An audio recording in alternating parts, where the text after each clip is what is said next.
ఈ బడ్జెట్ మొత్తాన్ని పరిశీలించిన తర్వాత అనేక ప్రశ్నలు సంధించడం జరిగింది.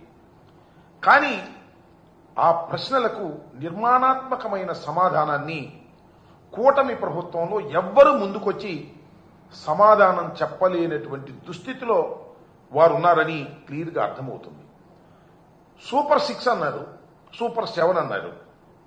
ఇవి కాక 143 హామీలు చంద్రబాబు నాయుడు గారు ఇచ్చారు ఎన్నికలకు ముందు. అధికారంలోకి వచ్చిన తర్వాత ఏ ఒక్క హామీని కూడా పూర్తిగా నెరవేర్చేటటువంటి దాఖలాలు లేవు. బడ్జెట్ను పరిశీలిస్తే అన్ని అరకొరగా ఇచ్చారు. కొన్నిటికి అసలు కేటాయింపులు కూడా ఇవ్వకోకుండా మేము సూపర్ 6ను అమలు చేయబోతున్నాం అనేటువంటి మాట మాట్లాడుతూ ఉన్నారు. అదేమిటయ్యా, ఎందుకు మీరు వీటిని అమలు చేయలేకపోతున్నారంటే ప్రభుత్వం కష్టంలో ఉంది, అప్పుల ఊబిలో ఉంది. జగన్మోహన్ రెడ్డి గారు అప్పులు చేసిపోయారు, అందువల్ల మేము చేయలేకపోతున్నామనేటువంటి మాట 5 సంవత్సరాలు పరిపాలన చేసినటువంటి వైఎస్ఆర్ కాంగ్రెస్ పార్టీ మీద, జగన్మోహన్ రెడ్డి గారి మీద వంక చూపటమో బురద జల్లి వెళ్లటమో చేసేటటువంటి ప్రయత్నం చేస్తున్నారు చేతగాని చంద్రబాబు నాయుడు గారని ఈ సందర్భంగా నేను చెప్పదలుచుకున్నా. అప్పుల విషయానికి వచ్చినప్పుడు చాలా తిప్పలు పడతా ఉన్నారు చంద్రబాబు నాయుడు గారు, చంద్రబాబు నాయుడు గారి కుమారుడు రకరకాలుగా చెప్తున్నారు అప్పుల గురించి.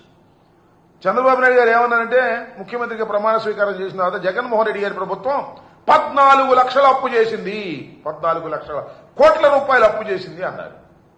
మళ్ళా తర్వాత మాట్లాడితే 12 లక్షల అప్పు అన్నారు.